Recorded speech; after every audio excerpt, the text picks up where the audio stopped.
تب ہی تو وقت ہوتا ہے کھڑا ہونے کا اور ڈٹ جانے کا۔ جب حالات اچھے ہوں تب تو ہر کوئی نہ صرف میدان میں اترتا ہے بلکہ اترنے کے لیے بےتاب ہوتا ہے۔ بات تو تب ہے کہ سامنے مصیبتیں اور دشواریاں ہوں اور پھر بھی آپ عزم مدافعت باندھیں۔ آج کے حالات کہتے ہیں کہ ایک جماعت زیر بار ہے، ساری مشکلات اس کے لیے ہیں، لوگ دھر لیے گئے ہیں یا بھاگے ہوئے ہیں۔ قانونی مشکلات ایسی ہیں کہ کم از کم اس دیش میں پہلے کبھی نہیں دیکھی گئیں۔ کہنے کو تو انتخابات کا میدان سجایا جا رہا ہے، لیکن ایسا محسوس ہوتا ہے کہ سرکاری آشیرواد حاصل کرنے والی جماعتوں کے لیے ہر آسانی ہوگی اور ایک گروہ کے لیے تمام دشواریاں۔ یعنی دوڑ تو ہوگی لیکن ایک فریق کے ہاتھ پاؤں بندھے ہوں گے۔ اس صورتحال کو لیول پلینگ فیلڈ کا نام دیا جا رہا ہے، اور اب تو یوں لگتا ہے کہ اس کی تیاری ہو رہی ہے کہ زیر بار جماعت کو اس کی پسند کا الیکشن نشان بھی الاٹ نہ کیا جائے۔ قانون کی کتابوں میں سے کوئی عذر تو نکل ہی آتے ہیں، اور الیکشن نشان والے مسئلے پر کچھ عذر سامنے آ چکے ہیں۔ حیرانی کی بات البتہ یہ ہے کہ تمام مشکلات کے باوجود متون جماعت ڈٹی ہوئی ہے۔ موسمی پرندے تو ہوتے ہی ہیں، اور جب جبر کار فرما ہو تو کئی بھلے لوگ بھی موسمی پرندوں کا روپ اختیار کر لیتے ہیں۔ ایسے لوگ اس جماعت کو چھوڑ کر ضرور گئے ہیں، لیکن عوامی سطح پر جماعت کا حمایتی حلقہ قائم ہے۔ سرکاری حلقوں کے لیے یہ امر یقیناً باعث تشویش ہوگا۔ بنیادی بات البتہ یہ ہے کہ سرکار کو جو بھی کڑوا گھونٹ نگلنا پڑے، انتخابات ہونے چاہیے۔ جس دلدل میں ملک پھنسا ہوا ہے، اس سے نکلنے کا اور کوئی راستہ نہیں۔ انتخابات کے میدان میں کھڑی کی گئی دشواریوں کا تو عوام کو بخوبی علم ہے، لیکن یہ جانتے ہوئے بھی عوام انتخابات کے منتظر ہیں تاکہ اظہار رائے کا کوئی ایک موقع تو ملے۔ رجیم چینج کے بعد اب تک یک طرفہ کارروائیاں ہو رہی ہیں۔ قانون بھی مصلحت کا ایک ذریعہ بن چکا ہے۔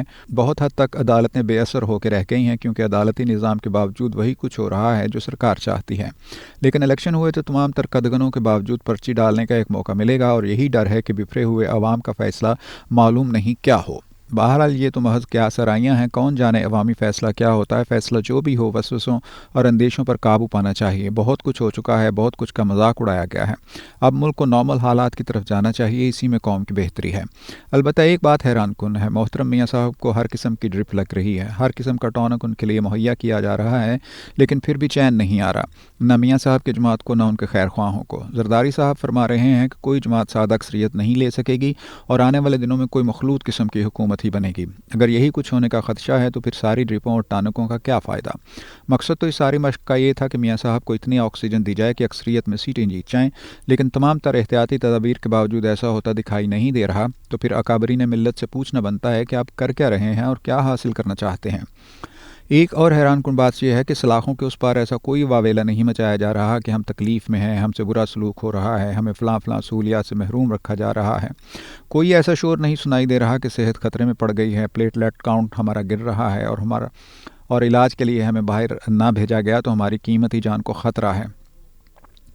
یہ عجیب قسم کے ڈھیٹ لوگ ہیں۔ اطلاعات کے مطابق اندر ورزش کیے جا رہے ہیں، کچھ ٹائم عبادت میں گزرتا ہے، کچھ کتب بینی میں، اور ٹھیک شام 8 بجے نیند کا غلبہ ہو جاتا ہے، اور نماز فجر تک خوب گہری نیند رہتی ہے۔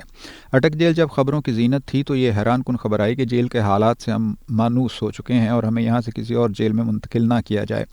اب اڈیالہ خبروں کی زینت ہے، اور وہاں سے بھی ایسا کوئی شور سننے میں نہیں آ رہا کہ ہائے ہائے ہم مارے گئے، ہمارے ساتھ بہت زیادتی ہو رہی ہے۔ یہ ڈھیٹ لوگ تمام مشکلات کے باوجود سکون میں محسوس ہوتے ہیں۔ وہ زمانہ بھی تھا جب میاں صاحب اندر گئے تھے تو ان کی چیخو پکار ہی ختم نہیں ہوتی تھی، ہمیں یہ سہولت نہیں ملی، ہمیں وہ چیز دستیاب نہیں، اور پھر جو پلیٹلیٹ ڈرامہ ہوا، میاں صاحب کو معائنے کے لیے سروسز ہاسپٹل لے جایا گیا، اور جیل روڈ پر ٹی وی کیمروں کی لمبی لائنیں لگ جاتی تھیں، اور خبروں کا ایک ہی موضوع ہوتا تھا کہ میاں صاحب کی صحت کن حالات سے گزر رہی ہے۔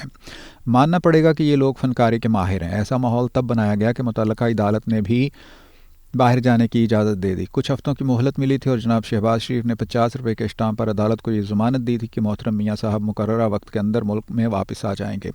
وہ 4 یا 6 ہفتے 4 سالوں پر محیط رہے۔ اب جب ملکی موسم بدلا ہے اور محترم میاں صاحب وطن واپس لوٹے ہیں تو صحت بھی بحال، اور قانونی دشواریاں ایک ایک کر کے ختم ہو رہی ہیں۔ البتہ بات وہی ہے کہ اتنی آسانیوں کے ہوتے ہوئے ڈر پھر کاہے کا ہے؟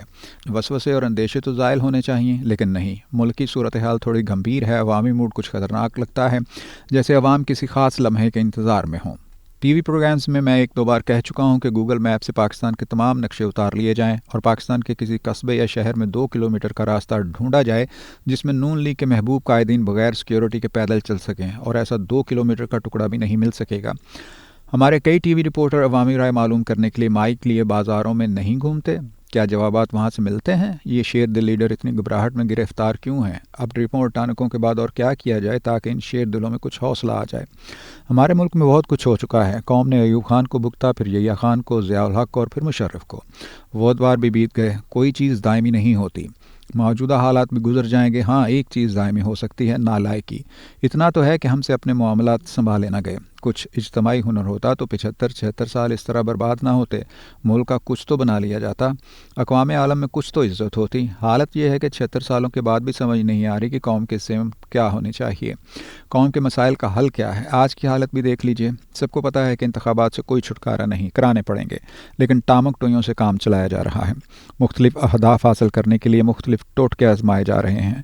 کہیں سے تو سکون آئے، ریاست کے معاملات میں کہیں سے تو استحکام آئے، پر ایک بات کا اعتراف لازمی ہے، جبر و استبداد کے باوجود پاکستانی قوم ہمت والی ہے، مقابلہ کرنا جانتی ہے۔ کتنا کچھ اس قوم نے برداشت کیا ہے، لیکن دلوں میں اب بھی امید کا شعلہ بھڑکتا ہے کہ اندھیرے کبھی تو چھٹ جائیں گے۔